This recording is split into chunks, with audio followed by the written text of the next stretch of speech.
Assalamualaikum warahmatullahi wabarakatuh. Bismillah, alhamdulillah, wassalatu wassalamu ala rasulillah wa ala alihi wa sahbihi wa mawalah.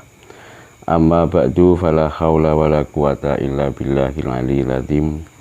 Kepada para mahasantri Madin IAIN Tulungagung yang kami banggakan, alhamdulillah sampai pada saat ini kita semua masih diberikan beberapa limpahan rahmat, nikmat, taufik, soho, hidayah dari Allah Subhanahu wa Ta'ala, sehingga kita bersama masih dapat melanjutkan pembelajaran kajian kitab Khulasatul Nurul Yakin ini dengan keadaan sehat walafiat. Amin amin ya rabbal alamin. Alhamdulillah, mari kita lanjutkan pembelajaran kajian kitab Khulasatul Nurul Yakin, yaitu melangkah pada bab al-qatla. Bismillahirrahmanirrahim. Al-qatla utawi iki iku mertelaake pira-pira kurbane perang Uhud. Utawi iki iku mertelaake pira-pira kurbane perang Uhud.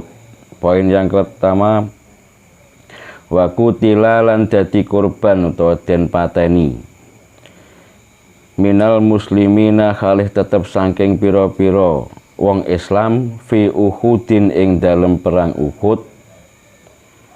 Sopo aksaru wong luweh akeh min sab'ina tinimbang saking wong 70. Wa minal musyrikina lan khalih tetep saking pira-pira wong musyrik, maksudnya orang-orang musyrik yang terbunuh pada waktu perang Uhud. Sopo salah satun wong telu wa isruna lan 20, jadi orang wong 23 atau orang 23 orang dari golongan orang-orang musyrik yang terbunuh. Wakot masalat, poin yang kedua, wakot masalat lan teman-teman mateni micis. Wakot masalat lan teman-teman mateni micis sapa Quraisyun wong Quraisy bikot lil muslimina kelawan mateni pira-pira wong Islam, tamsilan kelawan mateni micis, fadhian kang banget alane, fadhian kang banget alane. Wa qutila lan terbunuh, poin yang ketiga, wa qutila lan terbunuh ta den pateni fi hadhil ghazwati ing dalem iki perang sapa Hamzatu Sayyid Hamzah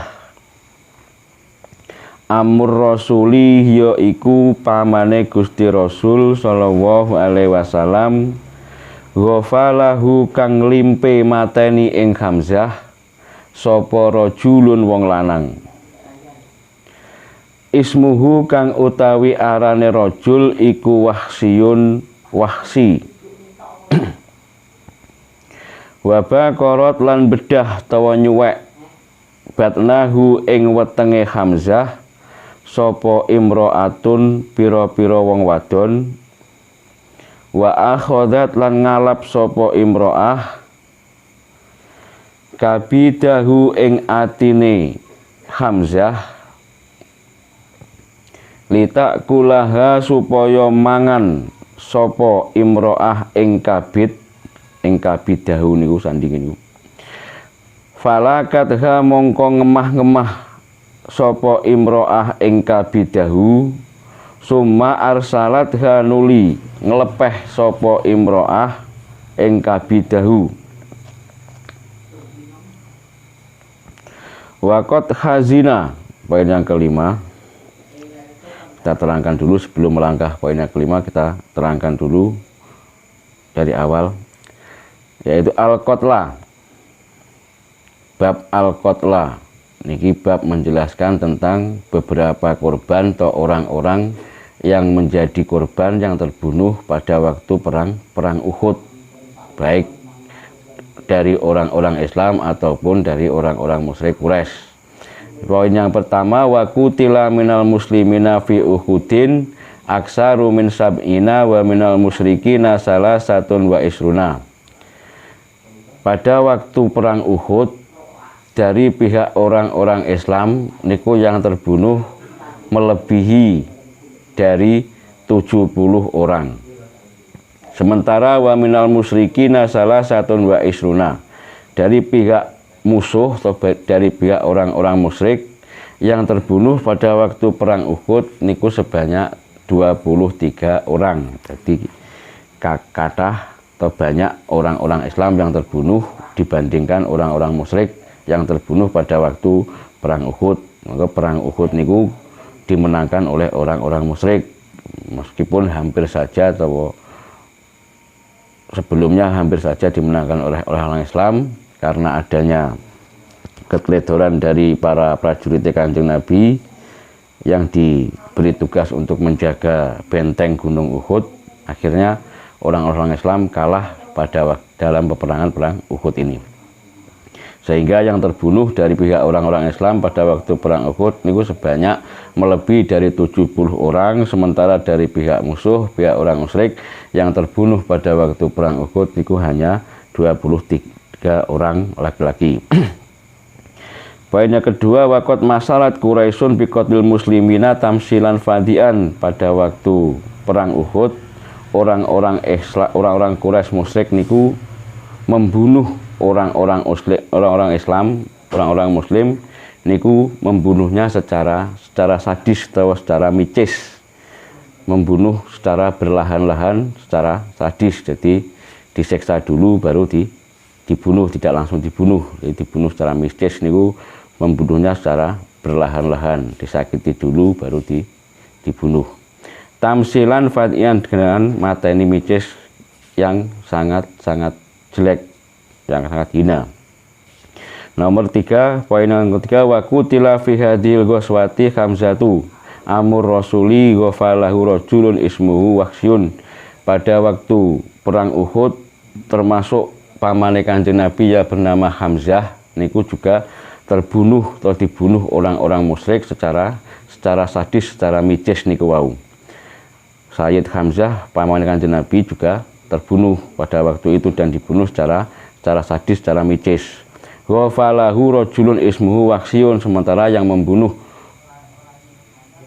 Sayyid Hamzah niku bernama Waqsy, dan Sayyid Hamzah niku dilimpe dari belakang atau mencari kesempatan ketika dia lena terus dibunuh oleh Waqsy dan membunuhnya secara sadis, secara micis. Poin yang keempat, waba korot batnahu imro'atun wa akhodat kabidahu litakulaha falakat ga summa arsalatha. Ketika Hamzah niku mau dibunuh oleh orang-orang musyrik niku, Hamzah niku perutnya dibedah atau dirobek perutnya oleh orang-orang perempuan dari orang-orang musyrik tentunya. Wa akhodat kabidahu litakulaha, terus selanjutnya setelah perutnya niku dirobek oleh orang-orang perempuan, hatinya Hamzah niku diambil oleh orang perempuan tersebut bertujuan untuk dimakan. Falakat summa arsalatha, tetapi tidak jadi dimakan, cuman dikunyah-kunyah terus dimuntahkan atau dilepeh. Waqat khazina, begitu sadisnya cara membunuhnya paman Kanjeng Nabi tersebut. Jadi perutnya dirobek, hatinya diambil oleh orang-orang perempuan. Ini adalah suatu penghinaan bagi orang Islam. Paman Kanjeng Nabi dirobek perutnya, diambil hatinya untuk dikunyah-kunyah lalu dimuntahkan atau dilepeh. Poin yang kelima, waqat khazina lan teman-teman susah alaihi ing atase Hamzah sapa ar-rasul Gusti Rasul sallallahu alaihi wasallam wa amara lan perintah sapa Kanjeng Nabi bidafni jami'i syuhada'i kelawan nyarekake sekabehane pira-pira wong kang mati syahid fi siyabihim ing dalem pira-pira klambine syuhada allati kutilu kang den pateni sapa syuhada fiha ing dalem siyaf, ing dalem baju niku klambi niku wau. Fiha ing dalem siyabihim. Pada waktu itu ketika Kanjeng Nabi mengetahui pamannya atau Sayyid Hamzah niku dibunuh secara sadis, dibunuh secara picis oleh orang-orang musyrik, oleh orang perempuan musyrik, niku hatinya Kanjeng Nabi sangat susah. Waqad hazina alaihi ar-rasul, benar-benar susah melihat kejadian tersebut. Di pamannya Kanjeng Nabi disiksa seperti itu, Kanjeng Nabi sangat susah pada waktu itu. Mergo sementara Kanjeng Nabi pada waktu itu dalam kekalahan, tidak bisa berbuat apa-apa. Orang Islam pada waktu itu posisinya kalah. Wa amara bidafni jami'i syuhada. Terus setelah selesai perang Uhud, Kanjeng Nabi memerintahkan kepada para pengikutnya, para sahabatnya untuk menguburkan, memakamkan semua orang-orang yang terbunuh, orang-orang yang mati syahid pada waktu peperangan perang Uhud tersebut. Fi siyabihim allati qutilu fiha. Jadi dikuburkan dengan keadaan apa adanya, dengan baju yang masih melekat pada tubuhnya untuk dibuat perang Uhud tersebut. Nanti enggak dimandikan, enggak disolati, langsung dimakamkan sebagai syuhada. Nomor 6, falamma roja'a lan ing dalem nalikane wis bali sapa al muslimuna pira-pira wong Islam ilal Madinati maring kutha Madinah,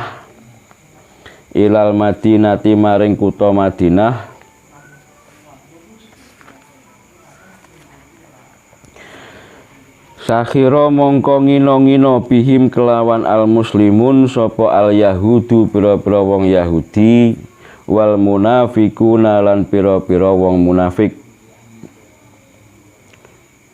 Wa qalu lan padha ngucap sapa Yahudi lan munafik li ikhwanihim maring pira-pira sedulure Yahudi lan munafik, ngucape laukanu ing lafat laukanu ila akhirih. Laukanu lamun ana sapa al muslimun iku indana ing dalem sanding kita, mamatu mongko ora mati sapa al muslimun, wa makutilu lan ora den pateni sapa al muslimun. Wa makutilu lan ora den pateni sapa al muslimun. Di ketika orang-orang Islam niku kembali ke kota Madinah setelah selesai peperangan perang Uhud, semua orang-orang yang mati syahid dimakamkan di situ. Akhirnya orang-orang Islam niki kembali ke kota Madinah, dan ketika orang-orang Islam niku kembali ke kota Madinah, sakhira bihim al yahudu wal munafik wa qalu li ikhwanihim, niku orang-orang Yahudi dan orang-orang munafik yang ada di Madinah niku semuanya menghina kepada orang-orang Islam dengan kekalahannya.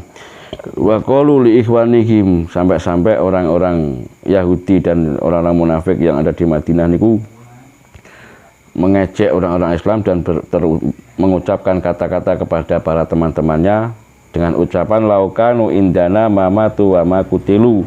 Seandainya orang-orang Islam niku berpihak kepada orang-orang Yahudi dan orang-orang munafik, mengikuti aturan atau mengikuti jejak wong Yahudi dan munafik, maka orang-orang muslim niku tidak akan terbunuh dan tidak akan ada yang mati. Niku karepe niku kon manut wong munafik karo wong manut wong Yahudi.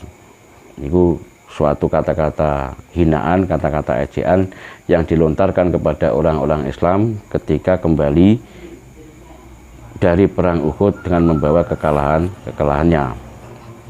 Ku cerita atau kisah perjuangan Kanjeng Nabi dalam waktu peperangan perang Uhud yang menerima kekalahan tersebut. Selanjutnya yaitu bab khawadis. Khawadisu utawi iki iku pira-pira kejadian. Poin yang pertama, fisana tisali sati ing dalam tahun kang kaping 3 minal hijrati saking hijrah Kanjeng Nabi, zawaja ngrabeake to garwaake to nikahake sapa ar-rasul Gusti Rasul sallallahu alaihi wasallam bintahu ing putrine utawa putra wadone Kanjeng Nabi, Umma Kulsumin rupane Umi Kulsum, dinikahne li Utsman bin Affan maring Utsman bin Affan ba'daan matat ing dalem sawuse yen to sedo sapa Ruqayyatu Dewi Ruqayyah indana ing dalem nalikane dadi garwane Utsman bin Affan wali hadza lan krana iki zawajar Rasul ila akhirih sumia den arani sapa Utsman Dzannuraini ing aran Dzannuraini tawa orang yang mempunyai dua cahaya. Di pada waktu tahun ketiga Hijriah ada beberapa kejadian yang terjadi, yaitu diantaranya zawajar Rasul bintahu Umma Kulsumin li Utsmana bin Affan.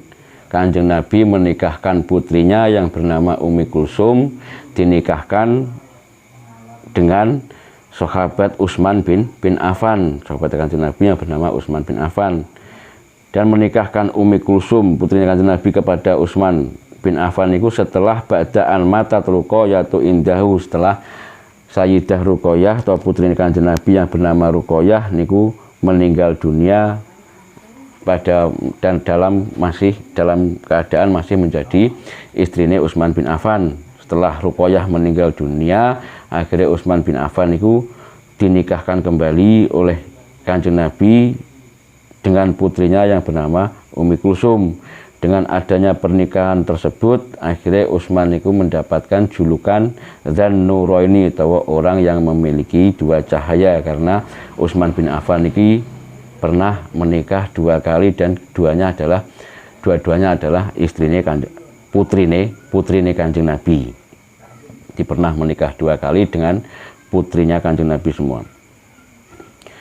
Wa fiha, poin yang kedua, wa fiha lan ing dalem sanati salisah tazawwad krama sapa Kanjeng Nabi alaihi salatu wassalam, krama utawa nikah niku sami Hafsata binta Umar bin Khattab ing Hafsah kang dadi putrine Umar bin Khattab, wa Zainab binta Huzaimah al-Hilaliyati lan Zainab kang dadi putrine Huzaimah al-Hilaliyah.